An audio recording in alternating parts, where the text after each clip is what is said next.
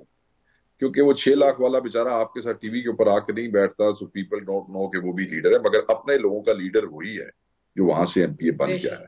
ہمارا district president ہے.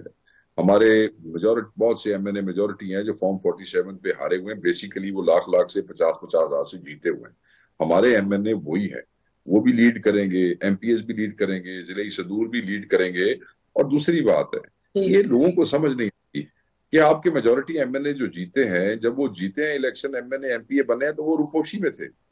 انہوں نے جلسے نہیں کیے، انہوں نے کیمپینز نہیں کی، اور ان کے الیکشنز عوام نے لڑے، پی ٹی آئی کے ورکرز نے لڑے، عمران خان کے نام پہ لڑے. تو جس ورکر نے، جس عوام نے اس وقت کے شدید بدترین حالات کے اندر پی ڈی ایم کی حکومت اور ان کی وہ جو انہی کی انسٹال کی ہوئی نگران حکومت کے اندر پولیس اور بدماشیوں کا مقابلہ کر کے ہماری روپوشی میں ہمیں ایم این اے بنا دیا. آپ کا کیا خیال ہے کہ وہ اس احتجاج کو نہیں کر سکتے ہیں؟ تو یہ اس لائک انڈر مائننگ سمجھ آ گئی، آپ کا پوائنٹ آ گیا. جی پروگرام کا ٹائم ختم ہو رہا ہے، لیکن آپ کی بہت آپ کا شکریہ کہ آپ نے تفصیل میں اپنی پارٹی کی پوزیشن بیان کر دی. اور ناظرین، ہم تو اسی پر دعا گوائیں کہ معاملہ سیٹل ہو، جرا کا جو ہے آل آف کیا جائے یہ جو پروٹیسٹ ہے.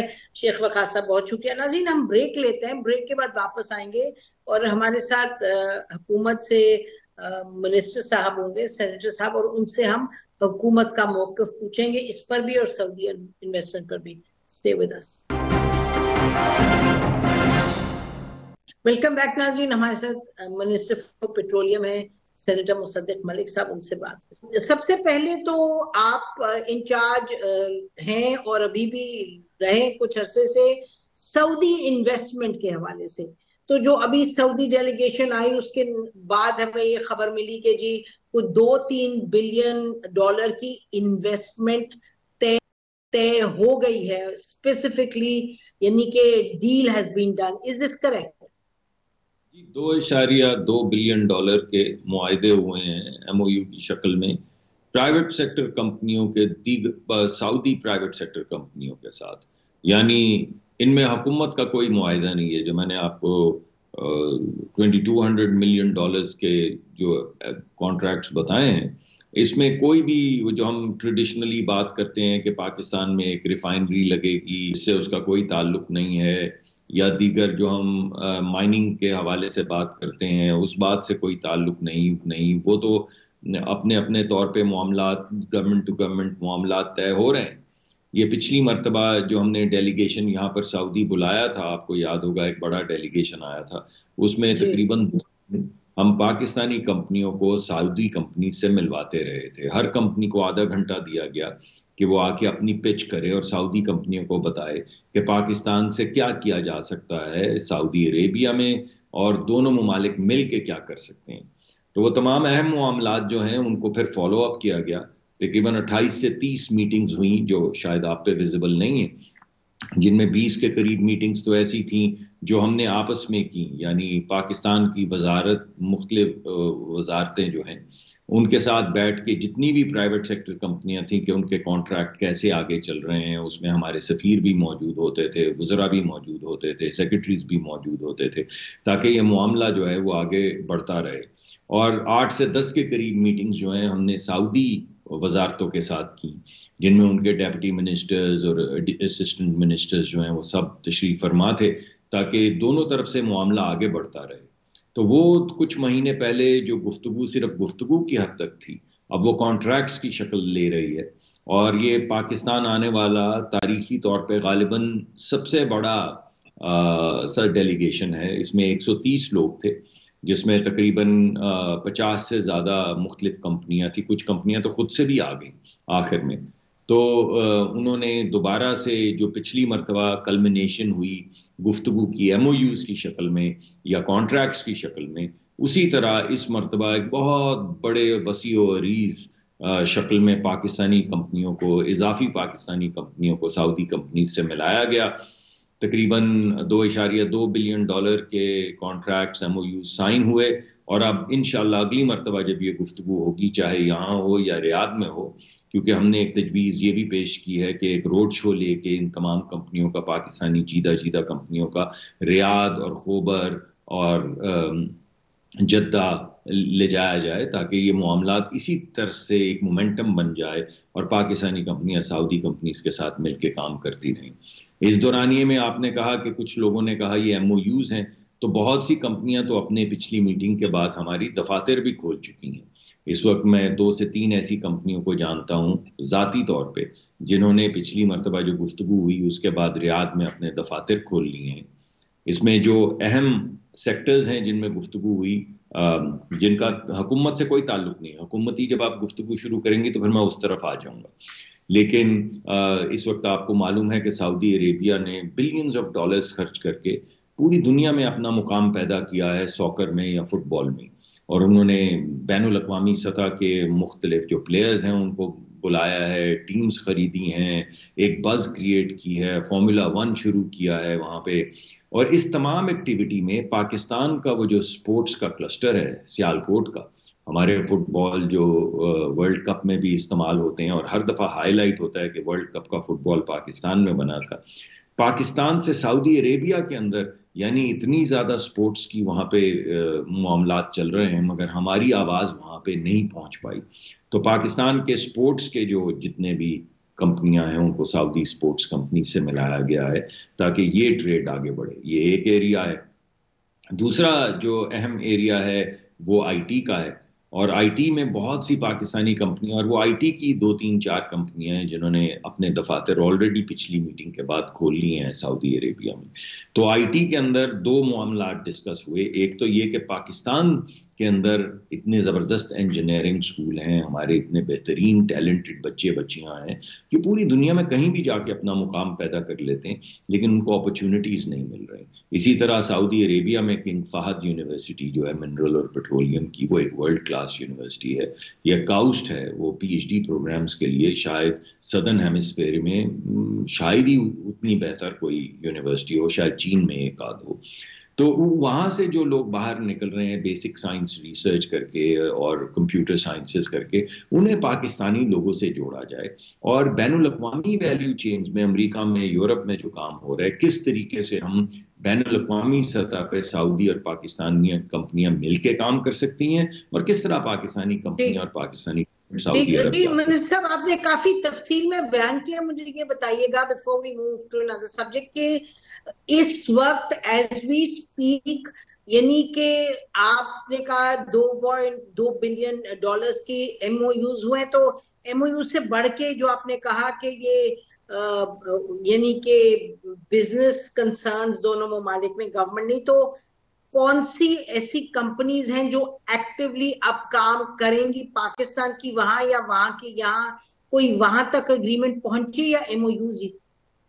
جی 30 کے قریب اگریمنٹس ہیں، اور 30 کمپنیوں کی جو لسٹ ہے، اور 2 دن سے پرسوں سے تو وہ ان تمام لوگوں کی ویڈیوز اور ان کی تصاویر، ان کی کمپنی کے نام، وہ تمام اس وقت سے تقریباً ہر پروگرام میں آ رہے ہیں، نیوز میں آ رہے ہیں، اخباروں میں۔ تو ہم یہ کہیں کہ یہ شروع ہو گیا کام، کہ ایکٹیولی کام شروع ہو گیا؟ جی بالکل جی، دیکھیے نا، اب آپ یہاں پہ پاکستان کے سارے جو چاول بیچنے والے ہیں یا وہ جو جانوروں کی خوراک ہوتی ہے وہ بیچنے والے ہیں، ان کو سعودی کمپنیوں سے ملا دیں، اور ہمارے لوگ کہیں کہ ہم بیچنا چاہتے ہیں لاکھوں ٹن، اور وہ کہیں کہ ہم کئی لاکھ ٹن خریدنا چاہتے ہیں، ملینز آف ٹنز خریدنا چاہتے ہیں، تو اس میں کوئی رکنے والی بات تو نہیں رہ گئی نا۔ You really Y would you not if you can؟ تو وہ جو حکومت کا کام ہوتا ہے۔ So you're saying the ball has been set rolling؟ ناظرین اس پوائنٹ پہ ہم بریک لیتے ہیں، بریک کے بعد واپس آتے ہیں۔ Stay with us۔ Welcome back ناظرین، ہمارے ساتھ اس وقت سینیٹر مصدق ملک صاحب ہیں۔ مصدق ملک صاحب، آپ یہ بتائیے گا کہ ہم آپ سے بات کرتے رہے ان معاملات پہ کہ ظاہر ہے جو سیاسی استحکام ہے وہ بڑا اہم ہے، اور سعودیز ہمارے کتنے قریبی دوست ہیں، درینہ دوست ہیں، یو اے ای بھی، وہ بھی بات کرتے رہے بیہائنڈ دا سینز کے جی سیاسی استحکام کی ضرورت ہے۔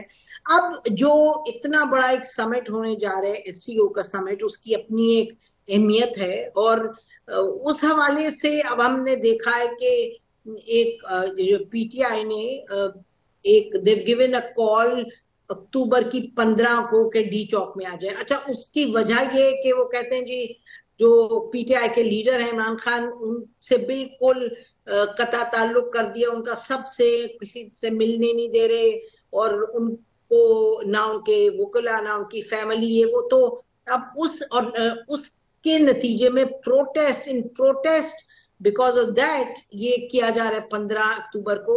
تو حکومت کے اندر اس میں پریشانی تو لاحق ہوگی.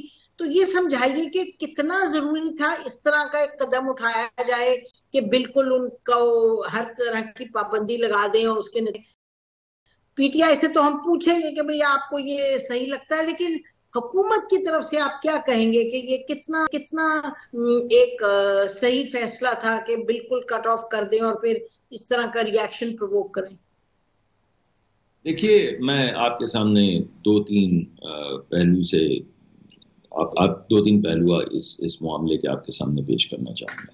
پہلا تو یہ ہے کہ نہ آپ کو اور نہ مجھے کوئی پریشانی ہونی چاہیے. آپ 10 سال پیچھے چلی جائیے 2014 میں تو بالکل اسی طرح 20-30 بلین ڈالر کی انویسٹمنٹ کرنے چین آ رہا تھا, آپ کو یاد ہوگا, اور چینی صدر آ رہے تھے اس وقت سی پیک شروع, اور دھرنا دے دیا تھا خان صاحب نے کیونکہ وہ حکومت میں نہیں تھے. انہوں نے دھرنا دے دیا اور باقاعدہ ان کے پاس لوگ گئے اور منت سماجت کی, نیگوشیٹ کیا کہ آپ 2-3 دن کے لیے یہ دھرنا نہ دیں, چینی صدر آنے دیں, انویسٹمنٹ ہونے دیں, پاکستان کو آگے بڑھنے دیں. آپ کا احتجاج جو ہے وہ پاکستان کی تنزلی تو نہیں ہے یا پاکستان کی ڈسٹرکشن تو نہیں ہے, آپ کا احتجاج تو سیاسی ہے. تو آپ 2-3 دن کے لیے اس کو مؤخر کر دیں. خان صاحب نے نہیں کیا, نتیجتاً وہ جو سی پیک کی انویسٹمنٹ تھی وہ 1-1.5 سال آگے چلی گئی, ڈیلے ہو گئی. جو ترقی پہلے ہونی تھی وہ بعد میں ہوئی. چلیے اس بات کو چھوڑ دیجیے. جب آئی ایم ایف کا پروگرام شروع ہوا اور ایسا لگا کہ پاکستان کی ڈیل ہو رہی, میں پچھلے راؤنڈ کی بات کر رہا ہوں, تو آپ کو یاد ہوگا کہ جو وزیر خزانہ تھے اس وقت, انہوں نے فون کیا 2 وزراء کو مختلف صوبوں کی, پنجاب اور کے پی کے, اور ان کو کہا کہ خان یہ کہہ رہا ہے کہ تمہیں خط لکھ کے اس کو سیبوٹاج کر دو. یعنی کس کو سیبوٹاج کر دو؟ پاکستان کا آئی ایم ایف پروگرام کو سیبوٹاج کر دو. ارے بھائی کیوں کر دو پاکستان کے پروگرام کو سیبوٹاج؟ لیکن وہ ریکارڈنگ سامنے آ گئی, اس میں کوئی ڈینائل بھی نہیں آیا کہ ہم کوآپریٹ نہیں کریں گے. ٹھیک جی بالکل آپ صحیح کہہ رہے ہیں. نہیں مجھے یہ سمجھائیے گا ذرا, یہ بالکل آپ ٹھیک کہہ رہے ہیں بات, یہ تو تاریخ کی بات ہے اس لیے اس سے تو کوئی ڈسکشن نہیں ہو سکتی.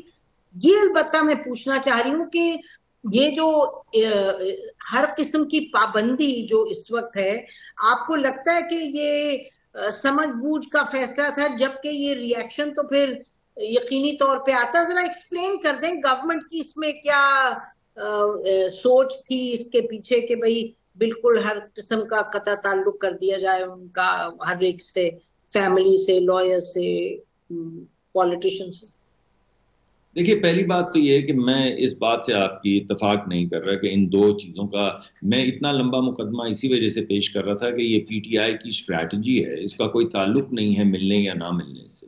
یعنی یہ ایک دم احتجاج 15 تاریخ کو جو یاد آیا, تو کیا یہ جو بھی آپ کہہ رہی ہیں پابندیاں, مجھے ان کے بارے میں معلوم نہیں, میں منسٹری آف انٹیریئر سے پتہ کر کے آپ کو بتا بھی دوں گا, لیکن یہ کیا پابندیاں ابھی لگی ہیں؟ آپ کو نہیں معلوم؟ اچھا اخباروں میں ہر وقت آ رہا ہے, ٹی وی پہ آ رہا ہے, چلیے آپ کو نہیں معلوم, ٹھیک ہے جی. میں تفصیل کہ یہ کیا وجوہات ہیں, کیا کیا جا رہا ہے, اس کی تفصیلات میرے پاس ہیں نہیں, میں لکھوں گا پروگرام آپ کے اگلے کے لیے.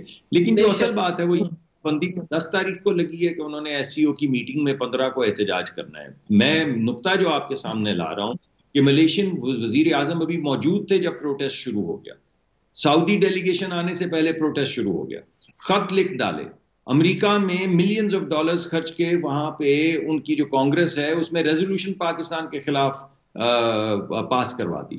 اس سے پہلے وہ ایک صاحب جو ہیں جو پاکستانی نیوکلیئر پروگرام کے خلاف ہیں, ان کو ملینز آف ڈالرز دے کے ملازم رکھ لیا کہ پاکستان کے خلاف لابی کریں. تو یہ سب کیا ہو رہا ہے؟ چلیے مان لیتے ہیں آپ کی یہ بات. اب دوسری طرف آپ کے سوال کا دوسرا جواب دیتا ہوں. یہ تو پہلا جواب ہے. دوسرا جواب یہ ہے کہ صاحب جب وہ ملتے ہیں تو کیا کرتے ہیں؟